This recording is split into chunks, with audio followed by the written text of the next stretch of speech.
project number 8. These are our paper cut bookmarks, and as you can see, these are gorgeous. They are, sometimes the weeding is a little difficult, but I'm going to show you a couple of tricks with the weeding. We are making our own tassels. We're putting a vellum backing on this one, and then we're using some Mod Podge to make sure everything stays in place. This is a really easy project, but there are a lot of bits and pieces to it, and a bit of a learning curve on how to make things work just right. So let's go and upload our template, and it's simply called Bookmarks, and let's go to our upload here, and there it is. That's what it looks like. We're going to add this to the canvas. Now these are pretty large, and you don't necessarily want them that large. You know, you could go 5.5 inches. Those would be fine. They're a little more detailed at 5.5 inches and a little more, they're not as easy to weed when they're smaller, but the size is entirely up to you. Now the one thing is, these are the bookmarks. Yes, no problem. So let me just unlock this. And still, okay, let me just pull it apart. See what I've got here. They want to stay together. That's interesting. Let me just grab this one. We've got some extra pieces here, and I'm not too sure what they are on this one. Okay, so we've got this one. So I'm going to take this group. I'm going to ungroup it one more time, and I'm just going to pull this over. There we go. And what I'm looking for here is, what are those extra parts that are there? Well, they seems to have had little holes here. So I'm just going to grab these and delete them, because we don't need to be worrying about extra parts and pieces.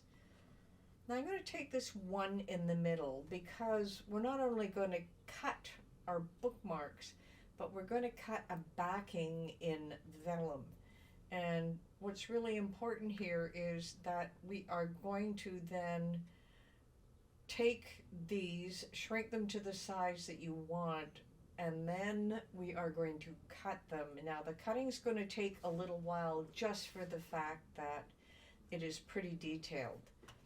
So what I want you to do is take a copy of this one. So I'm just going to hold down the Alt key, just going to move it over. Now with the copy, I have an easy way of getting a backing. I'm going to click on Contour, and it gives me the option of hiding all contours. So I'm going to hide all contours, and then click on the X, and now I have a solid backing.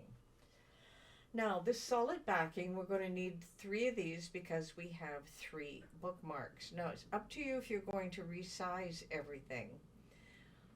For this one, because these ones are pretty long, they're 11 inches. That's a pretty big bookmark. So I would suggest maybe 6 inches or 7. 7 might be okay. That's still pretty long, but 7 inches might work just fine. So if I just grab this one, I'm going to leave this locked, but instead of 11.05, I'm going to go 7 inches. Great. So I'm going to do the same with the next one. We're going to make everything 7 inches. Even our contoured one is going to be 7 inches. And this last one, 7 inches. Now, the one problem with the contour, you'll notice there's a hole in these, but there's no hole in this one. So I'm going to call contour back up. And just take a second or two. There's the hole at the top. I'm just going to click on it, and then click the X, and now I have the hole in place. So when you're contouring, you can get the whole thing, but then you can pick the pieces that you want that are not going to work for you. So these are all black, and when you go out, they will be on a black mat. So I think what I'll do is I'll just change the color of all of this for now. Just go mauve color, it's just easier to see. Now this is going to be a different material, so you can't have it on the same mat. So I'm just going to change its color to maybe a darker one. Now I need 3 of these, so I'm just going to hold down the Alt key. So now I have a backing for each one of them. As you can see, you'll see it right through. And it's going to look just lovely when we're finished. Okay. Move these things around. There is nothing to attach here. We're simply going to go out to our mat. I want you to save yours. I've already saved mine, so I'm going to click on Make It. Just going to have 2 different mats. So the first mat on a 12 by 12, I cut these out of vellum. And then the second one, on the second mat, I just used a high-end cardstock. I used a Brasilia medium cardstock, and it worked out well. You need something that's pretty firm because this is a bookmark and you don't want it too flimsy. All right, so let's go and hit continue. We will select our device. I'm just selecting my Maker 3. That's the one I have plugged in today. All right, for the first one, I'm going to browse all materials. I'm going to type in vellum. Hit the Enter key. There is 1 vellum. Just going to click on Done. And all it wants is the cut for it. So that is a vellum. On the second one, when you go to cut it, I want you to either do an intricate cut or a medium cardstock. Intricate cut is the one I use because it does a couple of passes and there are a lot of little details here that you want to make sure cut properly. So cutting this second mat, it has a lot of details, so expect to spend at least 20 minutes waiting for your Cricut to cut all of those details, at least 20 minutes. I cut double, so I found that it took a lot longer. Now, one other thing on the mat, it don't have a mat that has super stick. If you do, you'll have a nightmare trying to get these delicate little pieces off the mat. Now you can use a blue mat which has a lighter stick because of the details. That works well. Just make sure you use your roller and have that paper stick firmly to the mat. If it's not firm, it will come up and it will tear, and you don't want that to happen either. You can also use a green mat, but one that has a lighter stick. I have some green mats that are stronger than the strong mat, and I have some green mats that are just like a blue mat. So the blue mat, to me, probably works the best for this. I had put some on a green mat that had a heavy stick, and I had to use a scraper tool to get them off intact before I could do the weeding. So let's go ahead and cut this out. It'll take you quite a while to have this cut, but then again, when we go to put the whole thing together, it's going to look so amazing. So I have everything laid out here, and it is all the parts and pieces that we have from our cut. And just give me 1 second here.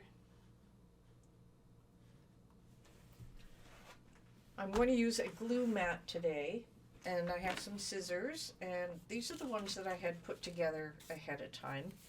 I have Mod Podge on these. Now I still have to flatten them out a bit because the Mod Podge tends to make things curl, but they are sturdy enough for a bookmark now, and they're not going to rip and fall apart. I've done all 3 designs. They look so amazing, and of course you're going to make your own tassels here as well. So I have the vellum pieces here. They've just cut out pretty plain, and sometimes you have to poke them out just to get the edge to peel because of the type of material it is. This is a Brasilia vellum, but Cricut also has one as well if you need to buy one. Put those aside. Now I've weeded these ones already. And, you know, they have some beautiful little designs. Now, if you see, I've missed a couple of little spots in the middle, but I'm not going to worry about those too much because this is a bookmark and I want these beautiful designs to show up. So I'm just going to put those aside. This is the one we want to work on right now. And when you're doing these delicate cuts, sometimes they're going to come apart, but when we glue things down, it's not going to make any difference when you make the contact with the Mod Podge. Now, for these ones, what I find, if I just hold it down and pull up, you can hear it click. That means that the edge that's holding on has released. Now, I'm being very careful here. It's got one in here. Some of them you have to get your fingernails in behind. Now, I've done most of the weeding here, but I just want to show you is just quickly. Sometimes they will stick. Just pull and not worry if you tear the back part here. And the reason you're not going to worry about that is that's going to be glued down on another surface. Let me just grab this one. Okay. Now, a lot of people like to use like a lint brush to get rid of. You cannot. This is so delicate. You have to do this by hand. It doesn't take all that long once you get going on it. See a little piece there. And I've done most of it already. I just want to let you hear it pop. You pull it off. One right there. So I try to get my weeding tool in the middle of it so that I can pull the design up and the piece I'm weeding stays behind. There we go. Just a few pieces here.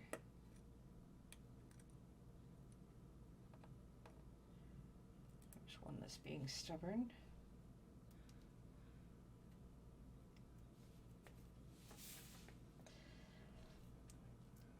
So as you can see, this is butterflies and all kinds of other lovely designs. Some of the weeding on this is not too bad because there's some pretty large pieces. When you get little ones like this, sometimes you just have to get your fingers in there and pull them out. And then, of course, the butterfly itself, it is very delicate, so you have to be very careful when you pull these apart.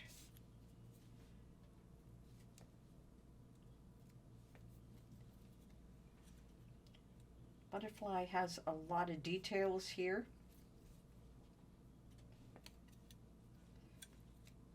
Remember, if you do make a mistake, not to worry about it. Nobody else knows the difference.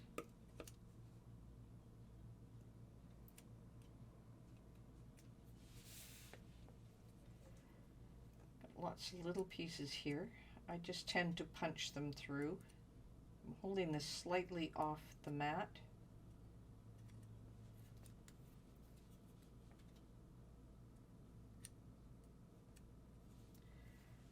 See those pieces sticking up. I just grab my fingers and just pull that off. Just another piece that didn't come off right there.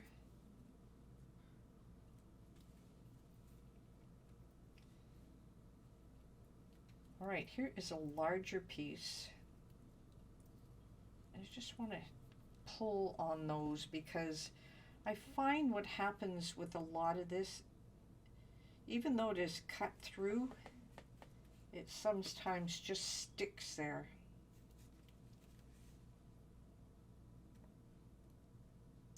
Okay, just a second or two here.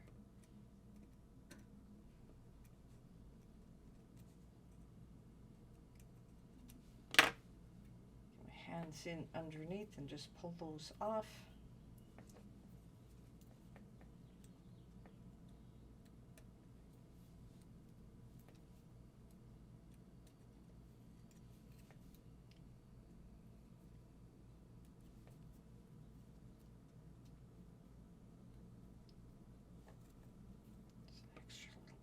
There.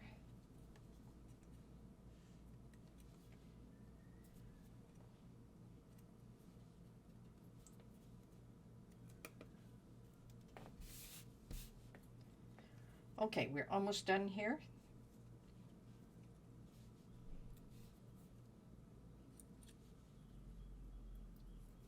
It's a nice big piece.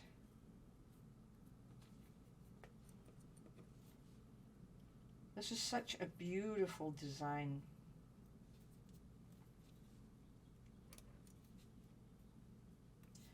But as you can see, I made mine a lot smaller, so you might find your weeding just a little bit easier because I made mine 5.5 inches where I had you cut one that is 7 inches. But the process will still be the same. That one doesn't want to come off, so I've got to press it, and there it goes. You can hear the snap.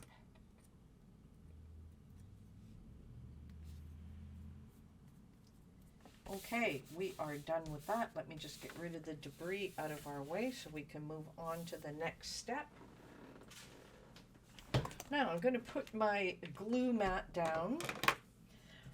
Now we're going to use our Bearly Art glue. We have our 3 vellum backings. We're going to make sure we line everything up with it. I'm going to put the glue on the backing, and then we're going to place this on top. So that is the first step. So just a little bit of glue, but you want to make sure you get the corners, and you want to be close to the edge here.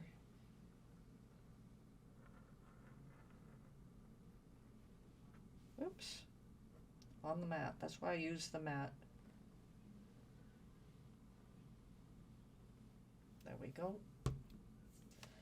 And what I like to do is just take a look at which the front and the back, which side looks better. And I am thinking it would go this way. I'm just judging how it should go. Now I want to line up the top.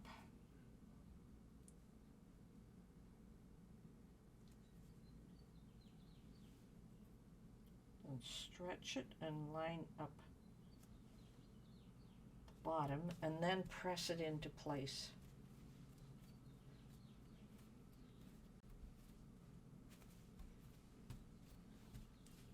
Okay, one to dry. Move that off to the side. We're going to do the same for the next 2.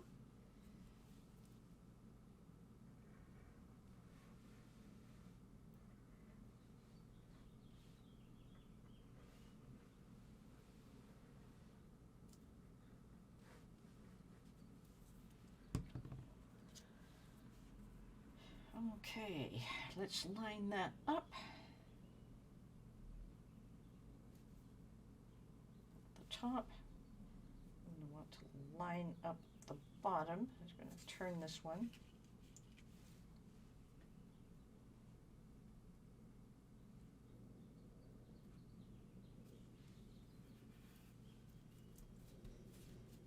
Remember, this is just doing the edges.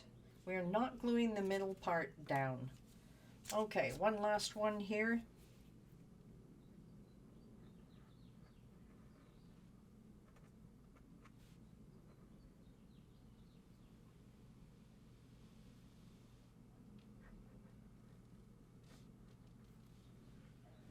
I think I'm better going down this way.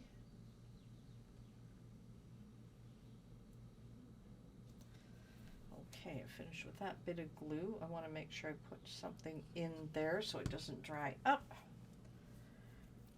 And I'm going to use this side, lining up the top.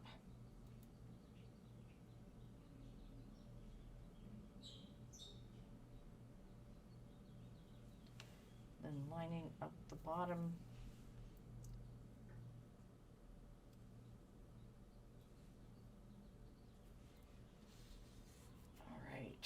This one is slightly different. Okay, we have a little excess at the bottom, but I'm not going to worry about it.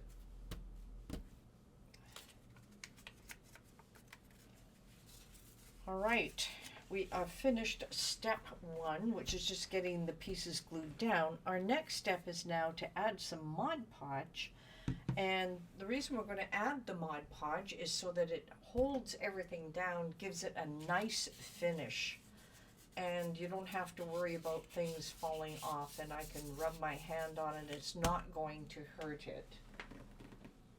So to prep to do that, I'm just going to grab a wipe here, get it ready, open up my Mod Podge, and by the way, I've put the lid back on. This is a gloss one that I'm using. It's a water-based sealer, it's a glue, and it's a finish. And I find this works extremely well when I'm doing delicate things like this. Grab this, get the top off here. Wow, really wants to hold itself in. Okay, so I've got a little. So all I'm going to do is just, this is a foam brush that I use. Just dip it in. And I'm going to dab it to start. Just dab it, because I don't want the pieces to come up. I'm going to dab it.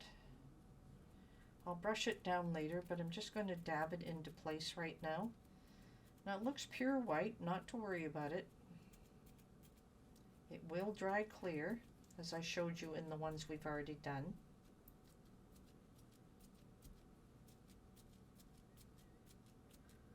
This is going to glue those delicate pieces down, and it's going to give it a finish that'll look amazing. Okay, I'll brush that in a second. Don't brush it too soon.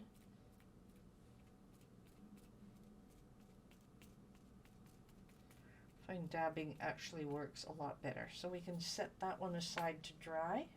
Now it will buckle a little bit, so don't worry about that part. We will solve that problem later. Vellum is not a fan of being wet, and this is definitely making it wet.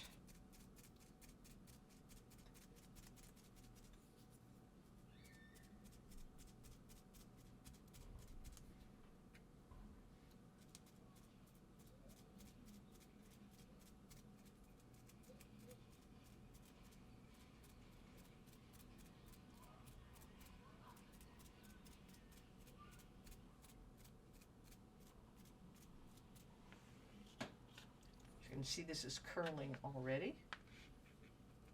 So I'm going to make sure. Now we'll solve that curl momentarily. Just want to make sure all the pieces are down. Okay, one more to go here. Now this one doesn't look too bad. I can probably give it a good.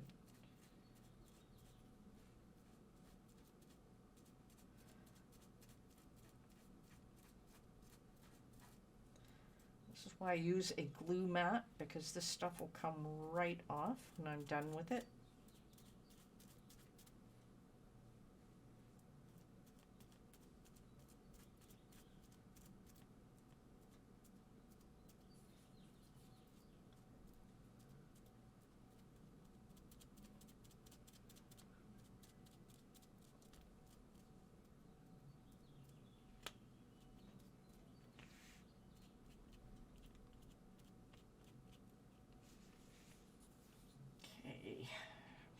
Check this one out. Now I can smooth it out a bit. It's dry enough, and the pieces aren't flipping up except that one. I'll do the same on this one. You can see it. They're going to curl, so don't worry about the curl so much. We can solve that problem quite easily. You just want to make sure we get a nice smooth finish here.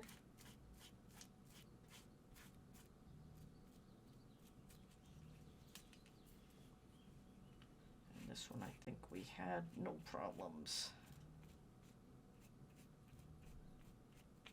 Okay. Now the good thing about Mod Podge is that it is water soluble. So as long as I wash my brush out, I will be good to go. Let me just get the lid back on here. Just move that over to the side. I'm just going to wipe my mat down.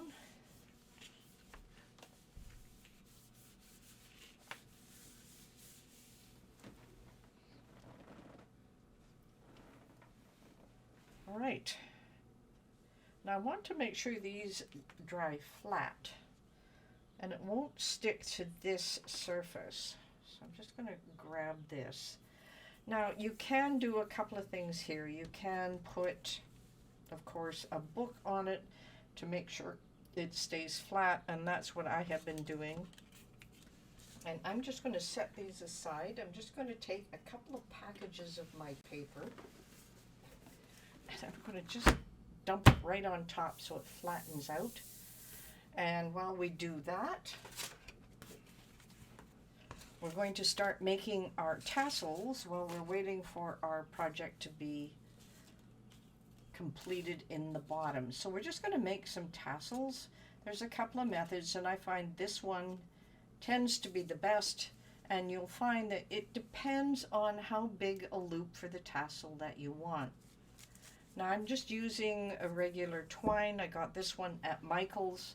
So I'm going to decide I'm going to make a pretty big tassel on this one. This one is going to be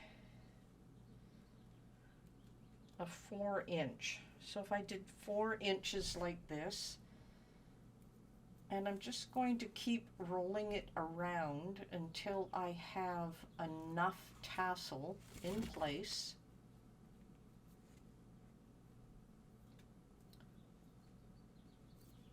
There we go.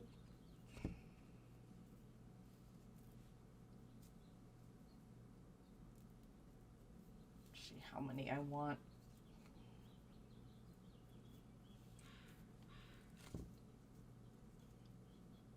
Now the big key here is you want to end it where your loose piece is. So you have both loose pieces at the bottom. That looks pretty good right here. My loose piece is here, so I'm just going to use my scissors and cut that off.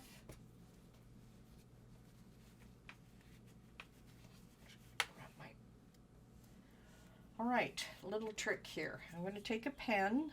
This is at the opposite end to the loose pieces.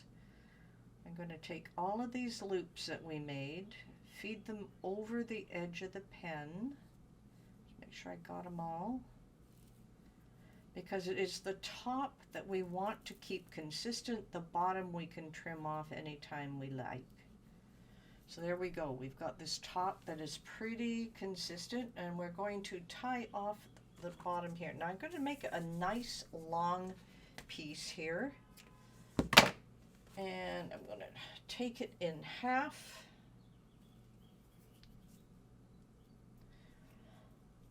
And what we're going to do is, this is the tassel top that I want to keep like this. So I'm going to take this half piece, tie it around a couple of times, and take the other piece and do it a couple of times.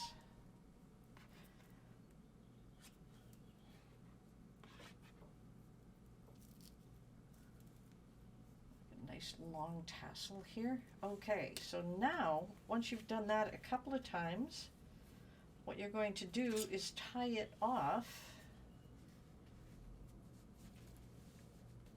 And I'm going to give it 2 knots here. And then just let the rest drape. And I'm just going to pull this down just slightly. So now I've got some nice even loop at the top. And then I have all of this ragged edge. What I'm going to do now is just cut it off so they are all even. And it just makes it really easy. I'm only going to do this one for you, but now the big key is you want to have a loop that's going to fit through here on your bookmark. So I want another expanse of our string. Now I want that to fit through, but I also want it to fit down here so you can tell that it belongs to this. So we know we can pretty well take this, put it through our loop,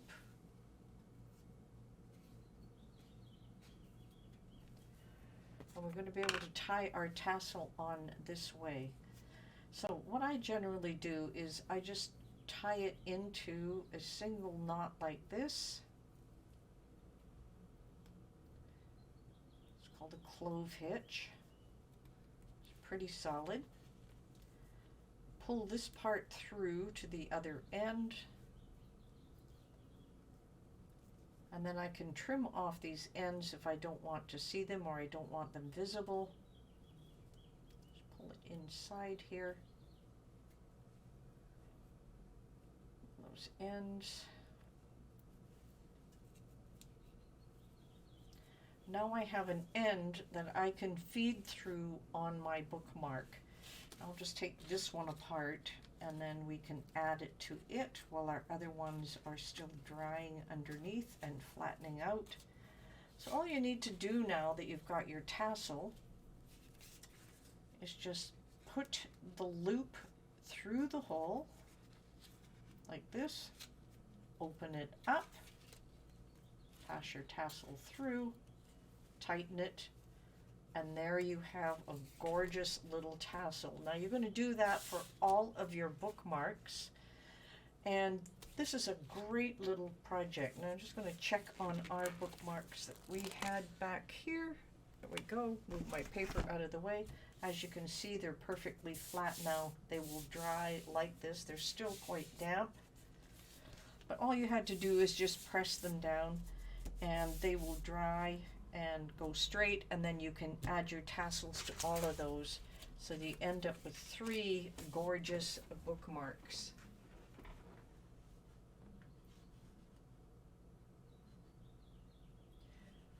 All right, next up is our project number 9.